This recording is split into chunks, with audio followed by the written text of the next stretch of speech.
has been a really interesting time. Of course, we've been talking about this is some of the best time that we've seen. We talked 5 years ago, waiting for this day. We knew it was coming and knew that there would be such great opportunity when things went sideways. And that's not to say that people haven't been hurt and there haven't been people that lost their homes. There have been. But you have to be prepared to play in any kind of environment, whatever the market gives us. We don't make the market. Whatever the market gives us is what we have to focus on. Right. I would say, one of the reasons that we've hooked up with Robert and Russell is because they're educators and they educate in the world of real estate. But you're very much aligned to the Rich Dad philosophy, what we educate on and making people stronger, making people better, making people happier, making people richer, and your vehicle is real estate. Yeah, I think one of my favorite things about what the Rich Dad philosophy is the concept of having a team. And you talked about going through the good times and going through the bad times and going through recovering. And really, it's who you choose to surround yourself with and the attitudes they have and the technical knowledge they can bring. It can make or break you, really. Oh, I mean, I have empathy and I have compassion. And, I think this next 5-10 years will make the Great Depression of 1929 look like the mini depression. I mean, this is the biggest change in world history. And the reason, we're educators, I mean, they have their own real estate education company, so do we, is we really support financial education. And so if you're hurting out there, it's because you didn't have enough education. And the question is, what are you going to do about it? Are you going to just sit there and, do like most people do, is hope, the audacity of hope? I'm not blaming Mr. Obama, but I tell you what, hope is for the hopeless. Wake up. You better wake up out there. You think the Democrats winning or the Republicans winning, or does Euro stay afloat, or does Europe come apart? Who cares? What are you going to do about it is really the question. So when I meet people who are hurting, I'm going, well, maybe you deserve it.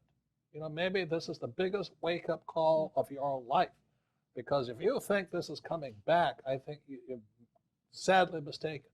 This economy is not coming back. It has moved on. And if you're not moving on, you're being left behind and getting crushed. So I think, some stern words there. But I tell you what, if you're sitting there on the couch eating Cheetos and hoping the economy is going to come back and you're going to start flipping real estate, I think you're crazy. Because it's nothing to do with real estate. It has to do with this, what you know, who you surround yourself with, who your teachers, who your mentors, who your coaches are. Everything we stand for. And it reminds me, too, of actually, we were talking this last week about, a lot of people, especially those who are struggling, they're waiting for something to happen. They're going to react. They're reacting to what's happening versus taking action and acting. So are you reacting or are you acting? Right now, I want to learn more. I want to get smarter. I want to do new things because if I'm reacting, I'm too late. I've missed it. That's such a good point. There are so many people who think, I'm already educated. When do you stop? You never stop. The rule, as you say, Robert, the rules of money have changed. Everything that has to do with real estate financing has changed. If you got educated 3 years ago, that's not enough. You have to, it's constant. You never stop your financial education. No, it's a tragedy. I mean, it is a complete tragedy. So the question is, not to be cruel, well, what are you going to do about it? 2009, 2010, 2011 were our best years ever. Yeah, because we're studying, we've just spent a week studying more. We're learning, we're looking at things changing, and we're doing some things differently, although the main philosophy of, buying our real estate for cash flow and investing in investments for cash flow, that's never changed. But some things have to be done differently, and we've got to get smarter. So, yeah, last year, 2009, 2010, 2011 has been fantastic years for us because we've been preparing. And Robert said this to me years and years and years ago. He's going, this is coming, we got to prepare. So we were preparing so many years ago, and now we can take advantage of it. So if you haven't prepared, it doesn't mean, are you too late now? It's like, this is the time to start. Start now. It's a great time to reinvent yourself. Whenever a difficult time comes, it's a time where you dig deep and you try to figure out. We think it really starts with philosophy. We always talk about personal investment philosophy, how important it is for you to understand who you are as an investor, what you're trying to accomplish. And then from there, you put together a strategy. And the strategy is going to be part of you and what you want to get done, but it's also going to be what the world gives you, and you have no control over that. So, Kim, to your point, it's so important that you're in a constant mode of education because the world is constantly changing and the pace of change, Robert, in the meeting this morning, you were talking about that. The pace of change right now is so fast that literally people are going to have 4, 5, 6, 7 careers if they can even find jobs in an economy like this or start several businesses. I mean, how many businesses have you had?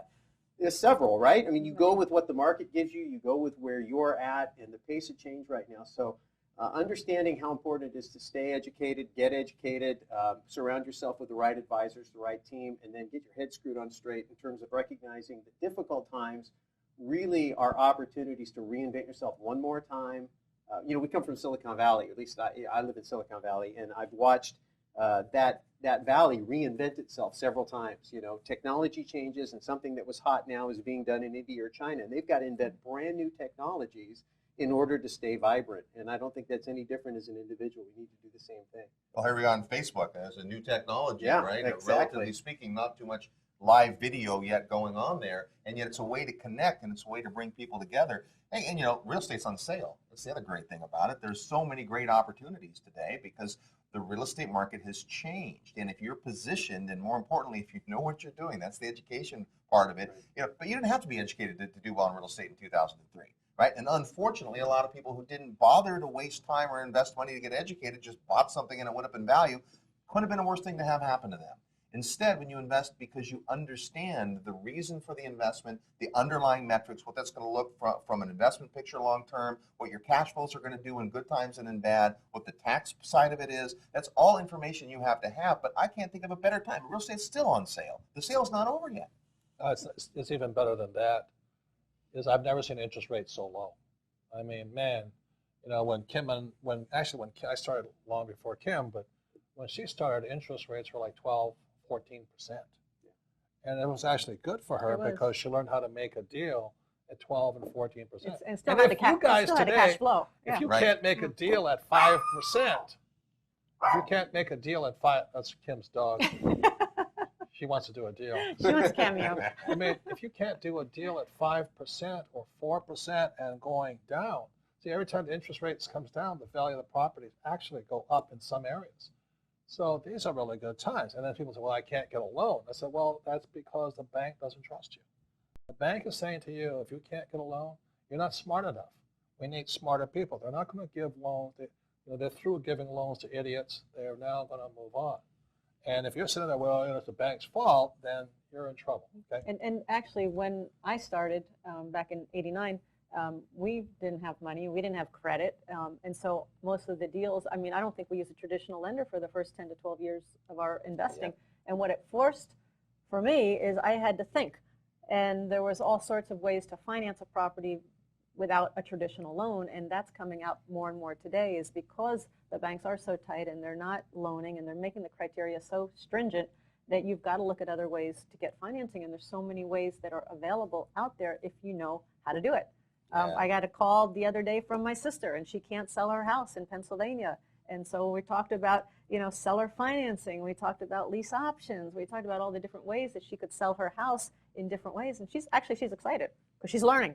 She's learning, and she's got a property that she can actually, here's the thing, I see a lot of people learning, they get the knowledge, they're acquiring the knowledge, they're reading, they're studying, they're going to seminars, but then there's also the doing.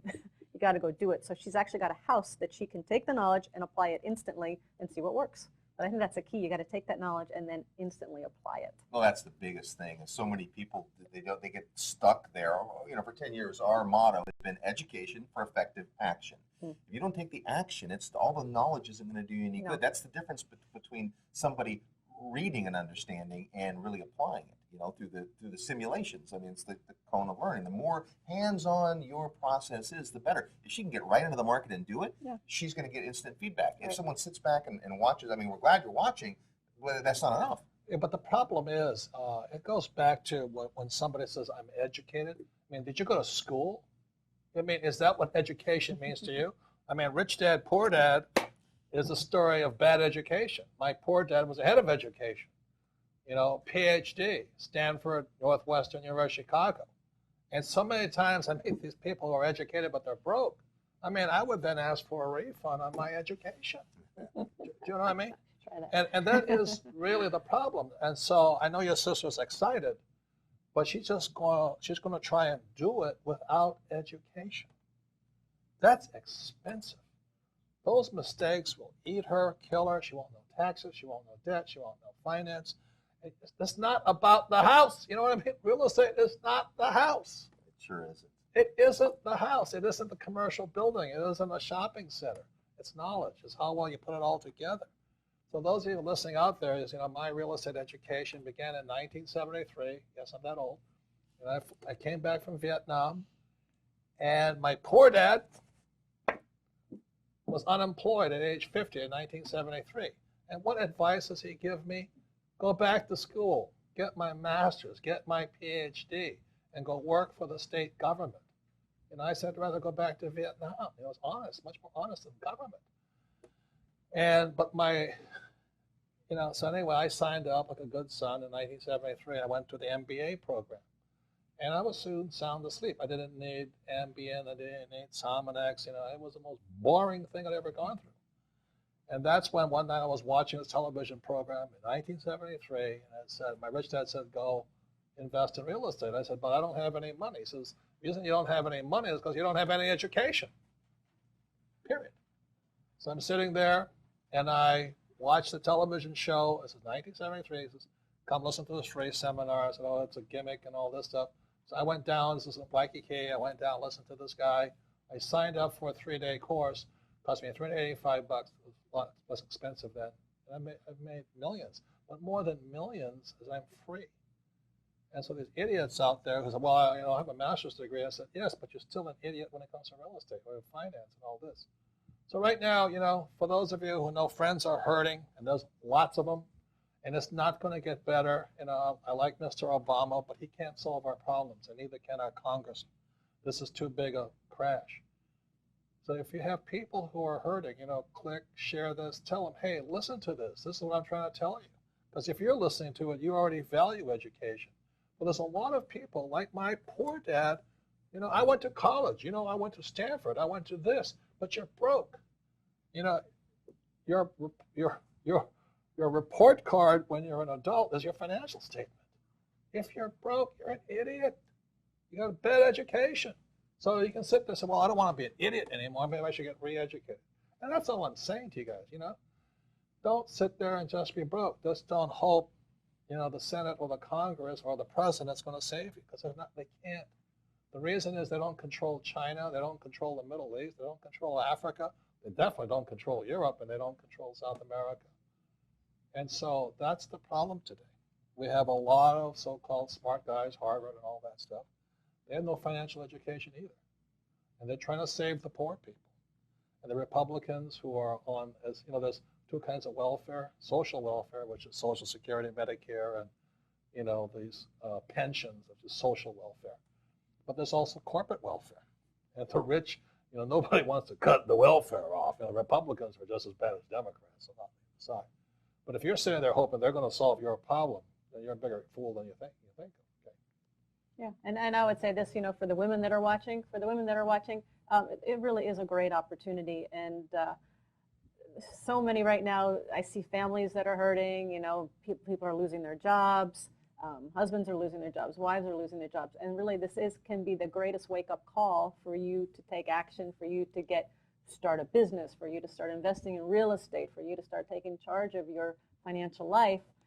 This is the best time. Get together with some people, study. First thing you can do right now is pick up Rich Dad Poor Dad, pick up Rich Woman, get it, 3 or 4 people together, study the book. Start there. That's a great place to start. And then from there, you start taking the next step and the next step. And if your friends don't want to study, get new friends. Yeah, truly. I'm not kidding you. That's a huge point. Is you really want to be around people that support your growth, that support their education, that are like-minded and wanting some of the same things that you want and want to move in the same direction. That's probably the most crucial thing of all, is surround yourself with people that support you and who you support. Okay, that's good. That's all good advice. We've all heard it before. But in 2010, how much real estate did you acquire?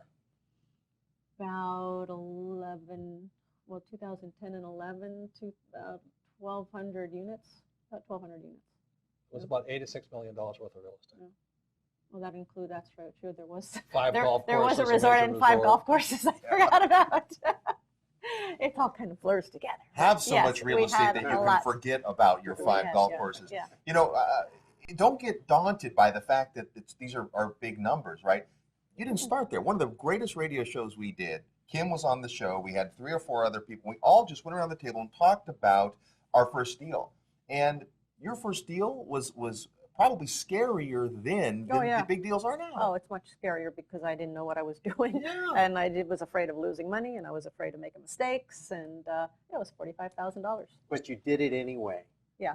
I finally came to the point after all the fear and terror is like, okay, either you're going to step over the line or you're not. And I knew there was if I didn't, I would regret it. I knew that. And that was 1989, right? Yeah. And since then, I mean, now it's a lot of money. And, you do one deal, it's no different than 1,000. Yeah, it's this. I mean, I learned so much on that little house, and then I learned more on the next one, and more on the next one, and now I can do the 1,000 units, and the fundamentals are the same. It's just bigger numbers, it's bigger units, it's a lot more zeros, but the fundamentals are the same, and the fear is minimum. Yeah, and nobody starts, or hardly anyone's going to start with 1,000 units. So I it's wouldn't okay. recommend it. No. I wouldn't recommend it. And stuff is lesser cost today. There's a lot of great real estate on sale today. Well, I think the most important thing is you got to check your attitude. If you're hanging out with friends who are saying the economy is bad, I'd get new friends. Yeah. If you're saying, well, I can't get a loan, I would say, well, maybe I better get better educated. Do you know what I mean? Because there is so much money sitting out there. The trouble is too few people with any financial education. And the banks are not going to be stupid lending to those people, they call ninja loans, no income, no job, no assets. And they were lending, 125, houses $100,000. They're lending $125,000. Well, those days are gone today. And that's why the real estate market's crashed. So if you're sitting there listening and saying, oh, the economy's bad, then you're screwed up. Hear that? I'm going to be point blank with you. Because with that attitude, you will be screwed up. Because this is a great economy for a few people. And I'd rather have you be one of the few people than somebody saying they were screwed up. You know what I mean? You got your choice. It's a free country. Choose your friends, choose your thoughts, choose your actions, choose your education. I personally wouldn't go back to school today because they're not going to prepare me for the world. All they're going to tell me is find a job. And, jobs are, next 10 years, they estimate that 70% of Americans will either lose their job, take a cut in pay, or take a cut in time and hours, which is the same thing. That this economy is crashing. For them, it's a bad time. For others, this is the best time. And they want you to have it be the best time. So, call your friends. Tell you, say, you got to listen to this stuff, man. You better wake up. We've got to change our way we think. We've got to change we see it. But it takes education. Not that crap they teach you in school. Get a job. Look, this is a different world. Don't be like my poor dad. Be like my rich dad. Say, hey, learn about this. You'll learn different things today. Yeah, this isn't a market to be in a wait and see mode. I think, Kim, you mentioned that. I think what we say, don't wait and see, think and do, right? And thinking is about getting good ideas in your mind and hanging around with people that'll challenge you. It's no fun to be challenged, right? I played football. This is football season. My kid's in double days right now. And the coaches break you down, and they attack you, and they challenge you, and they force you to dig deep. And you do more and accomplish more than you ever thought you could do because it hurts not to. It hurts worse. And I love hanging out with you, Robert, because you're so intense. And that intensity... I'm a nice guy on top of it. I mean, you are. You're a very nice guy. And I know you're very passionate, so passionate you just want to shake through the camera and get people to really understand that your moment is now. I've had to reinvent myself many times, and it's dangerous. It's scary, I mean, starting a business is scary. Buying a piece of property is scary. You probably will make mistakes. You'll probably lose money. You might even go broke once or twice, right? People who are very successful have had that happen. The difference is they never quit. They keep going back. They realize that in every setback there's a lesson. They get the lesson, and not just in a vacuum, but they do it with the help of mentors. They do it with the help of good books, coaching. There's so much information available to us today through mediums just like the one we're on right now, where you have an opportunity to hear from the best and the brightest. And you may not agree with everything you say or that you hear, but at least you have the opportunity to be thinking about it and to really be focused on it. And I don't know that we're ever going to see a better buyer's market than we're going to see right now, but the demographics are changing, the marketplaces are changing, the way the deal structures are put together are changing.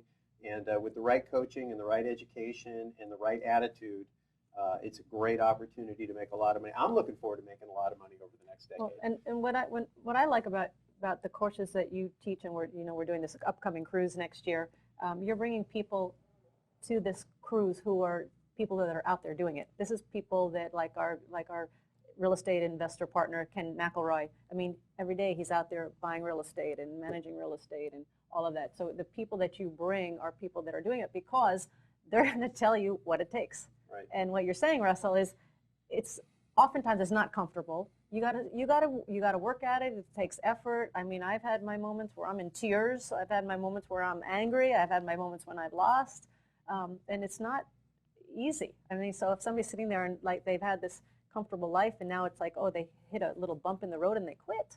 Well, that's not what it's going to take to succeed, and that's why we always want to bring our teachers around here who practice what they preach. I mean, that's who we learn from because they're the ones doing it. What I want to do is give another point of view that's for real. It's like right now, I was in a shop yesterday talking to this young guy. He's got his master's from a great school and all this, and he says, I can't get a loan. And I said, then you have problems. What do you mean? He says, it's the economy, it's the banks. No, I said, it's you. If you can't get a loan, the banker is saying something to you. You're not qualified. You're not smart enough. Yeah, but I have a master's from XYZ. That's a great school. And I'm going, yeah, but you don't have it yet. That's what they're saying. No. Are the banks calling us? All the time. They are so hungry to give us money.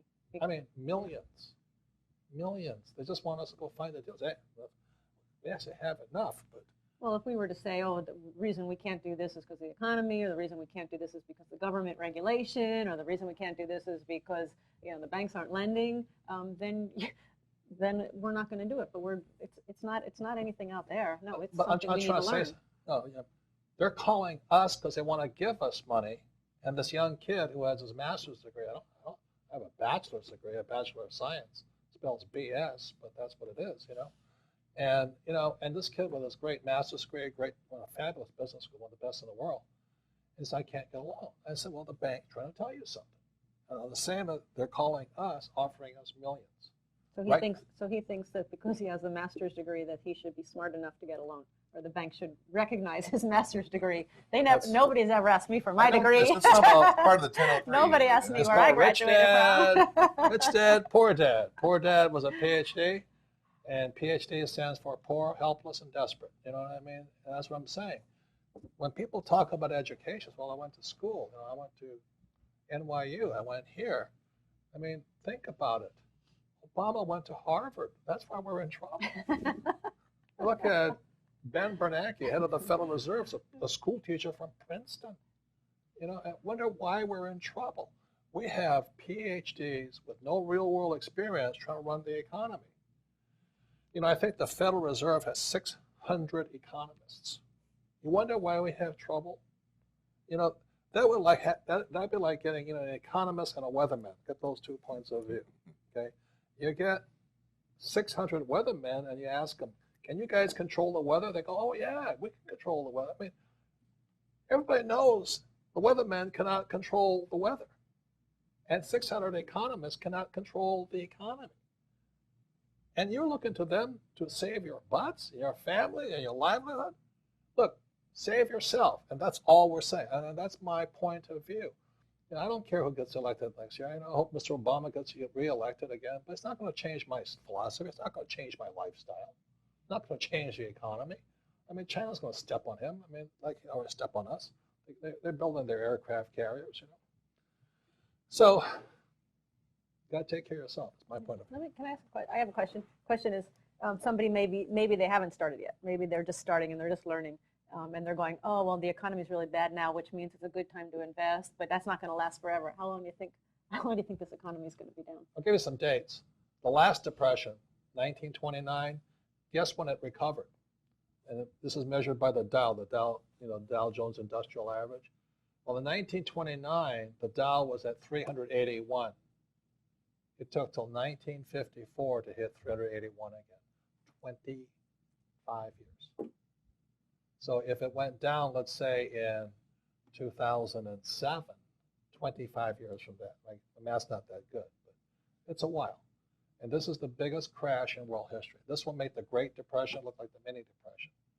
It is the biggest change in world history. The rich will get very rich, and they won't pay much tax either, by the way. And the poor and middle class will struggle. Donald Trump and I wrote a book a while ago in 2006 of why we want you to be rich. It's because the middle class is going to the poor class right now. And it's because of lack of financial education. And really, that's our message. So we're going to have a cruise in April next year and all this. This is a time to meet new friends, meet new teachers. You've got to choose your teachers wisely. If you're being taught by a teacher with no real experience, more real life experience, like my poor dad, you're in trouble because they're going to put their thoughts in your head. And that's what you've got to be very careful. There might be good people. My poor dad was a great guy, great teacher, et cetera, et cetera, et cetera. But he had poor thoughts. He had poor thoughts such as save money. The government should take care of you. You should get a job. You should work for the government. You should join a labor union. Those are poor man's thoughts. Now, if you want those thoughts, have a good life. Okay. So we only got a few more minutes, but I really want to bring my tax guy, Tom Wheelwright, on here because tax is everything. Okay. So with that, you want a chair right behind you? Yep. Okay. Pull up a chair, Tom. And so I want to make sure you guys have the best education possible so you can make better decisions. But as Tom is he's the smartest tax CP I've ever met. I mean, the best. But the battle on today is that, like they're saying we should tax the rich. What do you think about that? Well, the question is, who's the rich? Yeah. I mean, that's really the question. And who they're looking at is taxing the employees and the self-employed who make a lot of money. High-income people, That's not right. the rich. Exactly. The really wealthy people, those are the people in business doing real estate. These people are always going to pay fewer taxes because the tax law is intended to benefit them because they provide jobs, they provide housing, they stimulate the economy. And so the tax law, by its nature, will always be there to benefit the truly wealthy and will always hammer the rich who are just rich and high income. Like doctors, CEOs, accountants, attorneys, stuff like this. I mean, Tom and I, he's here today is because we had a meeting downstairs. And Kim and I make so much money. And so we don't want to give it to the government. So your advice to us is buy more real estate, right? Right. So we're always looking at what kind of investments are you making. One of my first questions to Kim was, what have you done this year from an investing standpoint? Because it has such an impact. All the money that they make from business, the real estate, oil and gas, and other types of investments have so much tax impact that I have to know constantly what it is they're doing. And if they're not doing enough, they need to do more. In other words, we have to invest more to pay less tax, which means we get richer. And these other idiots have a 401k in the stock market with mutual funds. You got to be crazy. But the other part of it is Tom asked us, what have we invested in the past, but it's also sitting down and going, okay, so what are we going to do in the future? What do we want to do? How can we best maximize it? Here's what's happening.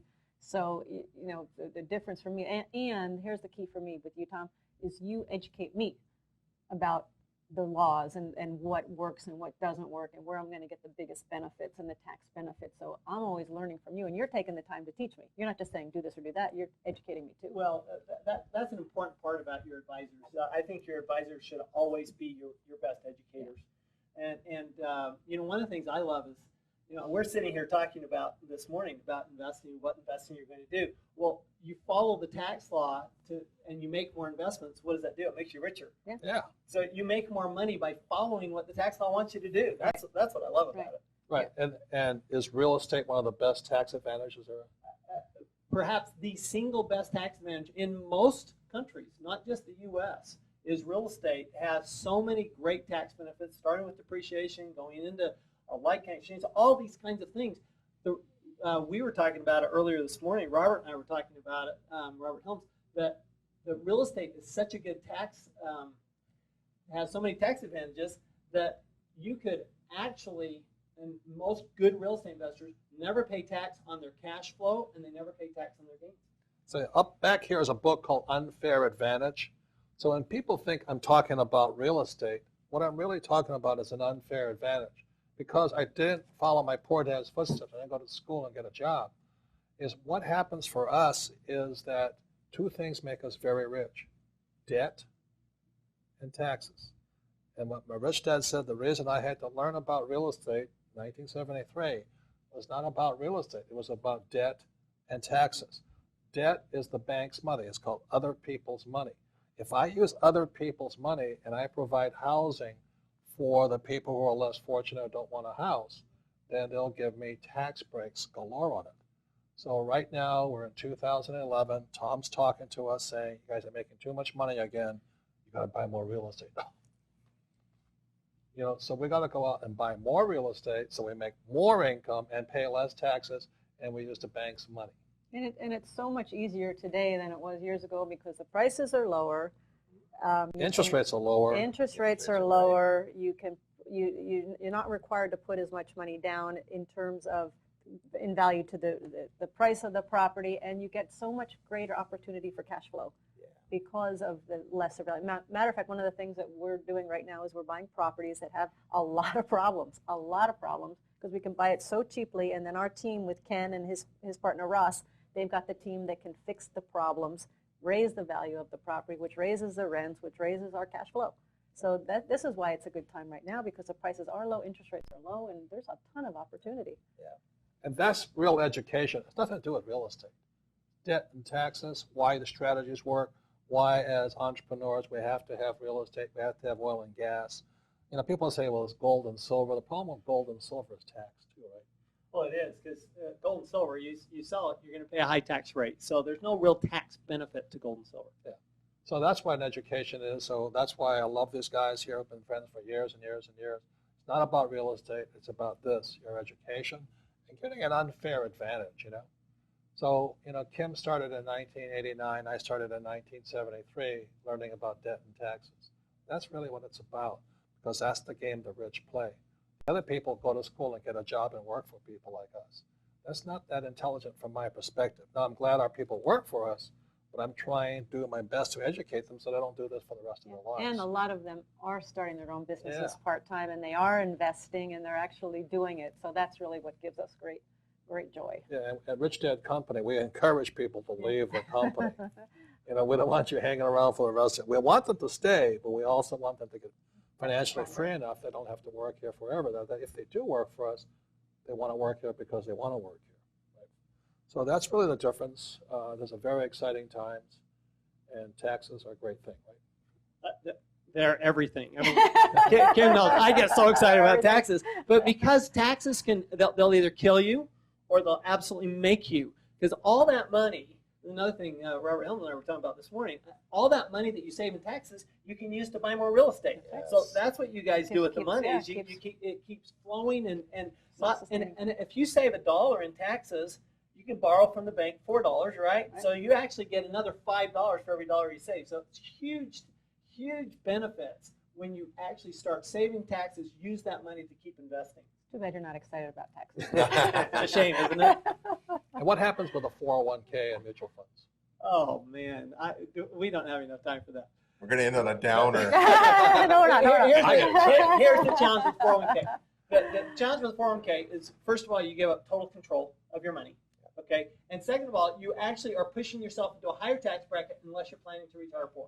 The only people who benefit from a tax standpoint from a 401k are those who plan on retiring with much less money than they had while they were working. So, because otherwise you end up in a higher tax bracket when you retire. And so the great thing about real estate is you can have all that good cash flow at the end of the day without all those horrible tax benefits, those tax problems, because real estate ends up being a permanent tax benefit. And you have control. And you have total control. Control. As opposed to that 401k where you've just given up everything. All control. Yeah. So as I said, the thing I learned, and I went to flight school with the Navy, is you got to choose your teachers wisely. When we're pilots, you don't want some half-butt pilot teaching you. When you're going ready to go to combat, you want combat pilots teaching you. So this is what Rich Dad is we teach you this philosophy. It's about getting wealthier and wealthier, helping more people and paying less in tax, using debt. Or you can listen to people who say, get out of debt, live below your means, and tax the rich. That's my poor dad's philosophy. If you want that, there's a lot of other guys out there. A lot of guys will teach you how to do that. That's not what we teach. So, All right, well, great stuff, and thanks for being here today. If you haven't yet, hit the like button. Make sure that you do that and spread the word. Share the word, in fact. And thanks, guys. It's great to Thanks, be here Robert. with you. Thanks, always Russell. great. Thank Thanks. Really a pleasure. Thank you. Thank you all Keep up back the good up work. there. All right, likewise. It's a great time.